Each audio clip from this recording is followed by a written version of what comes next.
ಎಲ್ರಿಗೂ ನಮಸ್ಕಾರ. ಸುಮಾ ಸತೀಶ್ ಯೂಟ್ಯೂಬ್ ಚಾನಲ್ಗೆ ತಮಗೆಲ್ಲರಿಗೂ ಸ್ವಾಗತ.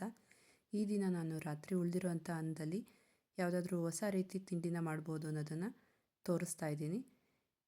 ಇದು ನಾನ್ ವೆಜ್ ಊಟಕ್ಕೆ ತುಂಬ ಚೆನ್ನಾಗಿರುತ್ತೆ. ಚಿಕನ್, ಮಟನ್ ಅಥವಾ ಎಗ್ ಕರಿ ಯಾವುದಕ್ಕಾದ್ರೂ ಚೆನ್ನಾಗಿರುತ್ತೆ. ಒಂದ್ಸಲ ಟ್ರೈ ಮಾಡಿ ನೋಡಿ. ಇದಕ್ಕೆ ಬೇಕಾಗಿರೋವಂಥದ್ದು ಮೇನ್ ಇಂಗ್ರೀಡಿಯೆಂಟ್ಸ್ ಬಂದು ಅನ್ನ, ಕಾಯಿ ತುರಿ ಮತ್ತು ರವೆ ಇಷ್ಟು ಬೇಕಾಗುತ್ತೆ. ನಮ್ಮ ಮನೇಲಿ ರಾತ್ರಿ ಅನ್ನ ಉಳಿದಿರಲಿಲ್ಲ, ಹಾಗಾಗಿ ಬಿಸಿ ಅನ್ನನ ಹಾಕೋತಾ ಇದ್ದೀನಿ. ಒಂದು ಪಾತ್ರೆಗೆ ಬಿಸಿ ಅನ್ನ ಹಾಕ್ಕೊಳ್ಳಿ.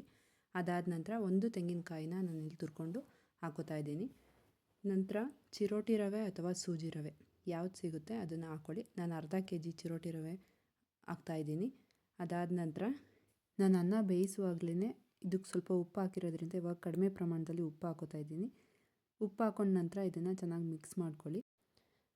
ಅನ್ನ ಬಿಸಿ ಇದ್ದ ಕಾರಣ ಸ್ವಲ್ಪ ಹೊತ್ತು ತಣ್ಣಗಾಗಲಿ ಅಂತ ಹಾಗೆ ಇಟ್ಟಿದ್ದೀನಿ. ಆನಂತರ ಒಂದು ಇಡ್ಲಿ ತಪ್ಪಲೆ ತೊಗೊಳ್ಳಿ. ಇಡ್ಲಿ ತಪ್ಪಲಿಗೆ ಸಾಕಾಗಷ್ಟು ನೀರನ್ನು ಹಾಕಿ ಅದು ಕುದಿಯೋದಕ್ಕೆ ಇಡಿ. ಅದು ಕುದಿಯೋಷ್ಟರೊಳಗಡೆ ನೀವು ಉಂಡೆಗಳನ್ನ ಕಟ್ಕೋಬೋದು. ಈಗ ಹಿಟ್ಟು ತಣ್ಣಗಾಗಿದೆ. ಇದಕ್ಕೆ ಸ್ವಲ್ಪನೇ ನೀರು ಸೇರಿಸ್ಕೊಂಡು ರವೆ ಉಂಡೆ ಯಾವ ರೀತಿ ಕಟ್ತೀರಾ ಅದಕ್ಕೆ ಬರೋ ಥರ ನೀರು ಸೇರಿಸ್ಕೊಂಡು ಇದನ್ನು ನಾದ್ಕೊಳ್ಳಿ. ಅದಾದ ನಂತರ ಚಿಕ್ಕ ಉಂಡೆಗಳನ್ನಾಗಿ ಕಟ್ಕೊಳ್ತಾ ಬನ್ನಿ. ಇದಕ್ಕೆ ಅನ್ನ, ರವೆ, ಕಾಯಿ ತುರಿ ಹಾಕಿರೋದ್ರಿಂದ ನಮಗೆ ಉಂಡೆ ಕಟ್ಟೋದಕ್ಕೆ ಏನು ಕಷ್ಟ ಆಗೋಲ್ಲ. ಸುಲಭವಾಗಿ ನಾವು ಕಟ್ಕೋಬೋದು. ನನ್ನ ಮಗ ಕೂಡ ಇದನ್ನು ಉಂಡೆಗಳನ್ನ ಕಟ್ತಾ ಇದ್ದ. ಚಿಕ್ಕ ಉಂಡೆಗಳನ್ನಾಗಿ ಮಾಡಿಟ್ಟಿದ್ದಾನೆ.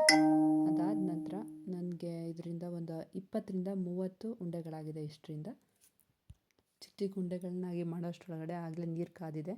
ಇದಕ್ಕೆ ಒಂದೊಂದಾಗಿ ನಾನು ಉಂಡೆಗಳನ್ನ ಇಡ್ತಾಯಿದ್ದೀನಿ. ಉಂಡೆಗಳನ್ನೆಲ್ಲ ಇಟ್ಟ ನಂತರ ಮುಚ್ಚಳನ ಮುಚ್ಚಿ 10ರಿಂದ 15 ನಿಮಿಷ ಇದನ್ನು ಬೇಯೋದಕ್ಕೆ ಬಿಡಿ. 15 ನಿಮಿಷ ಆಗಿದೆ. ಆನಂತರ ಇದನ್ನು ಓಪನ್ ಮಾಡ್ತಾಯಿದ್ದೀವಿ. ಉಂಡೆಗಳು ನೋಡಿ ಎಷ್ಟು ಚೆನ್ನಾಗಿ ಬೆಂದಿದೆ. ಈಸಿಯಾಗಿ ಇದನ್ನು ಎತ್ತಿಡ್ಬೋದು. ಇದನ್ನು ಇನ್ನೊಂದು ಪಾತ್ರೆಗೆ ಎತ್ತಿಟ್ಕೊತಾ ಇದ್ದೀವಿ.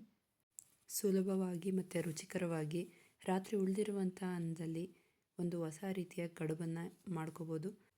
ಬೆಳಗಿನ ಗಡಿಬಿಡಿಯಲ್ಲೂ ಸಹ ಈ ತಿಂಡಿನ ಸುಲಭವಾಗಿ ನಾವು ಮಾಡ್ಬೋದು.